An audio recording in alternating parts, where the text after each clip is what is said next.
All right, what's going on, guys? Vinland Saga, Episode 6, The Journey Begins. And let me just say this right off the bat. Woo!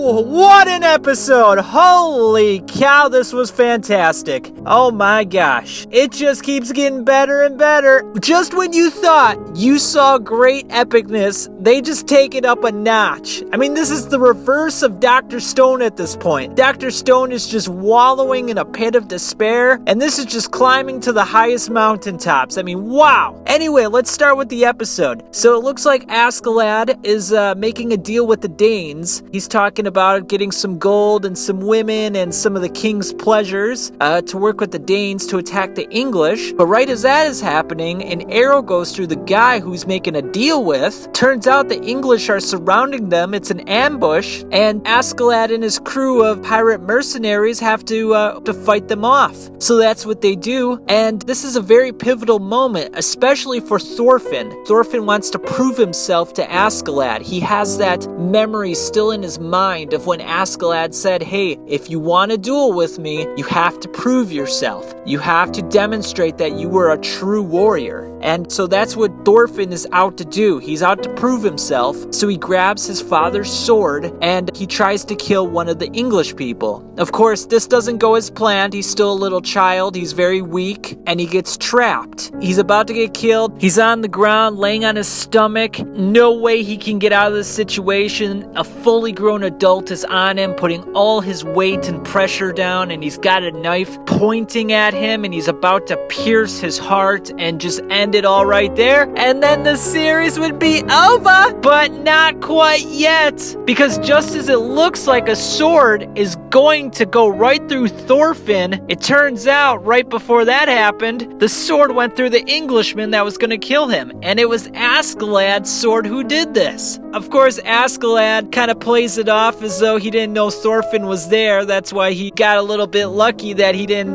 lunge a little deeper, killing him and Thorfinn. But then he makes a remark, the weak die first in the battlefield. And this really hits a chord with Thorfinn. And this is what motivates him to finally take that step forward and finally kill a man. And he does it. And it's a very visceral scene. It's very authentic. He hardly can believe it himself. Not only that, but in the beginning of the episode, when he sees his first dead body, he pukes at the sight of it. So, I mean, this is very dramatic for him. And it's a moment where his personality changes. And it may be a change that is forever. He goes from being an innocent, sweet-hearted, kind boy to being what appears to be a monster almost in a way. This is demonstrated by the fact that we go through a time skip in which Thorfinn is growing up and his sword skills are getting more refined and his empathy for other human beings seems to be going down. It's an inverse relationship, as it would seem. As his sword skills increase, his empathy goes down and he doesn't seem to really care or have any sympathy for anyone at this point. He just wants to prove himself and achieve that duel with Askeladd to be seen as his equal and maybe even a superior one day. Then, as he's killing some Englishmen, he starts to get chased in a forest. We pick up with a scene with a girl and her grandmother. They're by the river and they stumble upon Thorfinn. He's lying there, bloodied, tired, weary. He's exhausted himself, used up all his energy trying to escape the English, and he's just got nothing left in the tank. But luckily, these English ladies decide to help him out. They give him food and clothing, and they even protect him. When one of the English soldiers comes around and says, hey, we're looking for this pirate mercenary, do you know where he is? The grandmother lies and claims that this isn't the pirate mercenary, this is my son John. So you would think this is the moment where Thorfinn is going to do that 180 and he's going to redeem himself and go back to his lifestyle of being a good boy and being a model citizen like his dad Thor's. But